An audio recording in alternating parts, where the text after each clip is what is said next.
Hey there, and welcome back. Ever feel like in this age of AI, we're so busy trying to decode artificial intelligence that we've forgotten about our own? Oh, totally. Today's deep dive is all about your authentic intelligence, what makes you tick, what makes your thinking uniquely powerful. And trust me, in a world increasingly driven by algorithms, understanding what makes us special is more important than ever. No kidding. Okay, so we're diving into excerpts from a text called Architecting Authentic Intelligence in an Artificial Age. Now, this isn't your typical dry research paper. I've heard about this one. It's supposed to be pretty out there, right? You're not kidding. It blends philosophy, personal reflection. It's even got a touch of spiritual seeking. Buckle up. See, that's what I like, though. Yeah. It's like we're so used to intelligence being all about test scores and processing speeds. This text is like, hold on, there's this whole other dimension we're missing. Exactly. And where do you think they kick things off? Let me guess. Yeah. They tried to define authenticity. Bingo. Which you might think, oh, that's obvious. Yeah. But get this, the author takes us all the way back to the ancient Greek root of the word authentis. Always a good sign when we're pulling out dictionaries from 3,000 years ago, Okay. what they find. Okay, so apparently authentis means author, master, even doer. Think about that for a second. It's not just about being original, it implies you're actively creating your life. Whoa, okay, I see where this is going. It's like we're all protagonists in a story we get to write, suddenly feeling a lot more empowered and maybe a little responsible for how my plot's going. Right, and here's where it gets even juicier. The author's own background plays a huge role in how they see this. They talk about their Islamic faith, where there's this emphasis on a single universal truth. But then Then they throw in their love for knowledge, which by definition is always evolving, always questioning. it's like this perfect example of duality right there. You've got this grounding force of faith, but also this constant drive to learn, to refine, to maybe even contradict what you thought you knew before. And that's what makes us human, right? That beautiful mess of trying to reconcile seemingly opposite truths within ourselves. Totally. Now you might be thinking, okay, how do I actually become more authentic? Well, the author tries to break it down, starting with understanding your core values. Which makes sense. Yeah. It's like trying to build a house without a foundation. You've got to know what your non-negotiables are. For sure. But then, and this is where it gets interesting for you listening along, the author hits this wall. Like, they know values are key, but how do you even figure out what yours truly are? It's like they hit a snag in their own process. And honestly, who hasn't been there? It's one thing to say be authentic, but actually doing it, that's the real challenge. Exactly. So just as they're about to unpack this whole value-defining thing, the text takes a turn almost like they themselves needed a moment to figure things out. Which honestly makes me trust them even more. They're not preaching from some pedestal. They're right there with us, figuring it out in real time. Totally. And this is where we start to see how the author uses their own struggle to illuminate the path for us. Okay, I'm hooked. Tell me more. Well, they start diving into this idea of a root state, or an original state of being, almost like they're searching for a common ground, a shared starting point from which we can all embark on this journey towards authenticity. Ooh, interesting. It's like they're saying, hey, even though our paths might look different, we're all starting from a place of shared humanity. Precisely.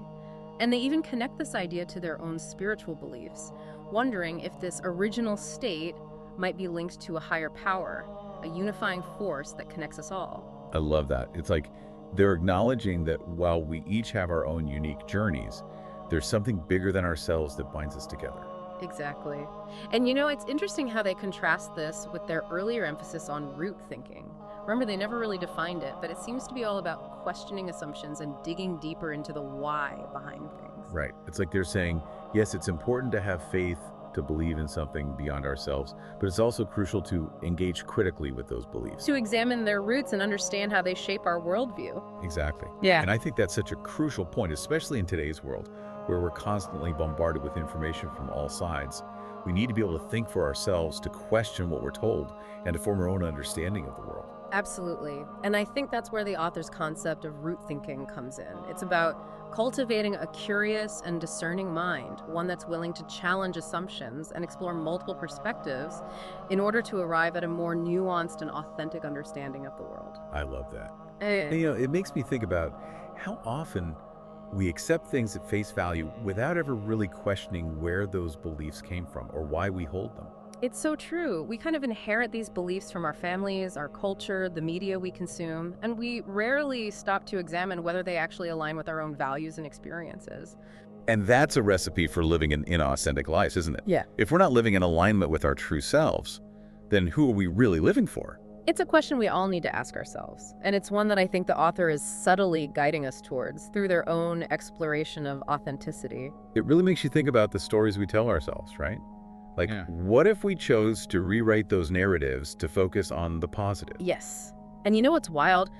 The author actually contrasts this root thinking, this deep internal process, with something we usually think of as purely external artificial intelligence. Okay, now we're getting to the good stuff. Yeah. It always feels like it's humans versus AI, but I get this vibe from the text that they're more interested in how the two illuminate each other. 100%. There's this part where they're talking about how AI is getting scarily good at mimicking human thought, but that it's still missing something fundamental. That spark, we've all seen the sci-fi movies where they try to create that artificially. And they always fail. It's like they're trying to replicate a symphony orchestra with a bunch of perfectly tuned synthesizers. Okay, I love that. It's precise. It might even sound good, but it's missing the heart, the human touch. Right. And I think the author's suggesting that our authentic intelligence is precisely that the heart, the intuition, the stuff AI can't replicate yet. Which makes it even more important to understand what makes our human intelligence so special. It's like, if we don't know what we're trying to protect, how can we ensure it doesn't get lost in the shuffle? Exactly. And I think that's where the author's exploration of original thinking becomes even more crucial. They seem to be suggesting that one of the keys to unlocking our authentic intelligence is this ability to connect with something deeper than just logic and reason. Interesting. It's like they're saying that true intelligence isn't just about being smart in the traditional sense, but about tapping into something more intuitive, more holistic. Precisely. And they even hint at this connection between authentic intelligence and spirituality, though they approach it in a very nuanced way. Well, it makes sense, doesn't it? I mean, when we talk about things like intuition, creativity, even our sense of purpose, those aren't exactly quantifiable, data-driven concepts. Exactly. They're rooted in something deeper, something that speaks to the mystery and wonder of the human experience. And it's that sense of wonder, that willingness to embrace the unknown, that I think is so essential to cultivating our authentic intelligence. It's like, in a world that's constantly trying to provide us with answers, the real key is to stay curious, to keep asking questions, to never stop exploring. I love that. It's about reclaiming that childlike sense of wonder, that awe and curiosity about the world that we often lose sight of as we get older. And I think that's something that AI, at least in its current form, can't replicate. AI can process information, it can analyze data, but it can't experience that sense of awe and wonder that comes from truly engaging with the mystery of existence. It's like the difference between reading about the Grand Canyon in a textbook and actually standing on the rim feeling the vastness of it all wash over you. It's exactly. One is an intellectual exercise, the other is a visceral emotional experience. And it's those experiences, those moments of deep connection with something greater than ourselves that I think truly nourish our authentic intelligence. I couldn't agree more. And you know, it's interesting how this exploration of spirituality and its connection to authentic intelligence seems to tie back to the author's earlier discussion of root thinking.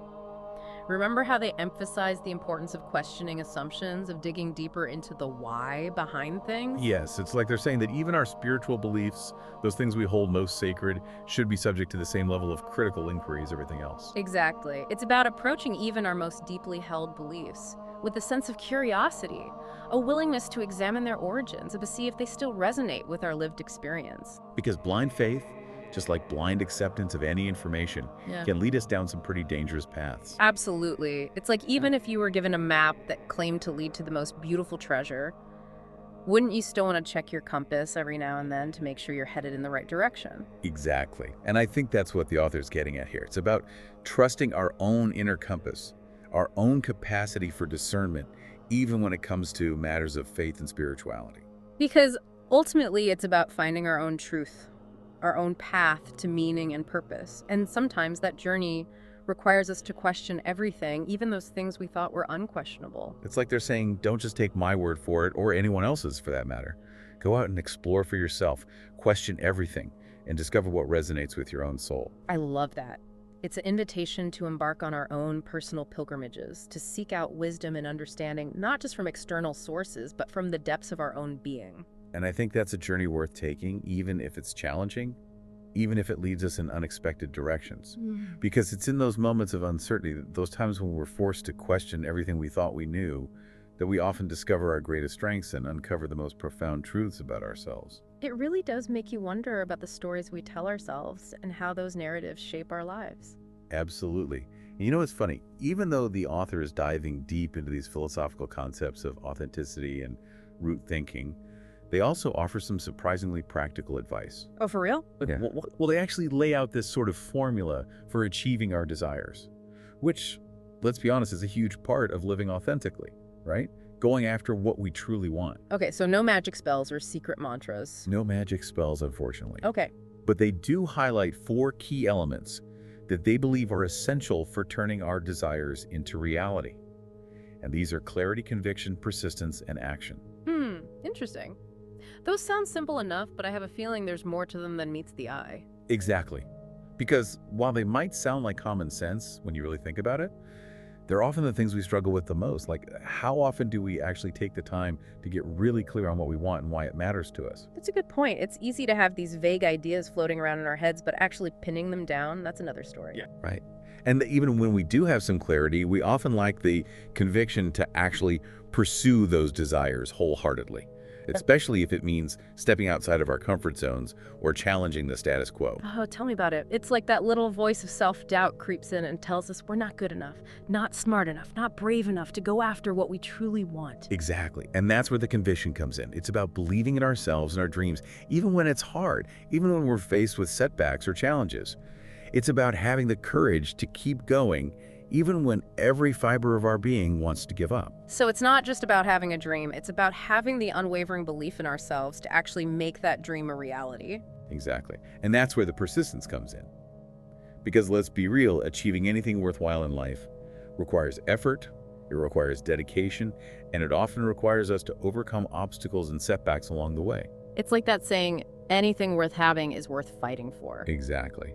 And I think that's a really important message to remember, especially in today's world, where we're constantly bombarded with messages that tell us we should be able to achieve our dreams overnight, effortlessly, without breaking a sweat. Oh, for sure. It's the highlight reel effect.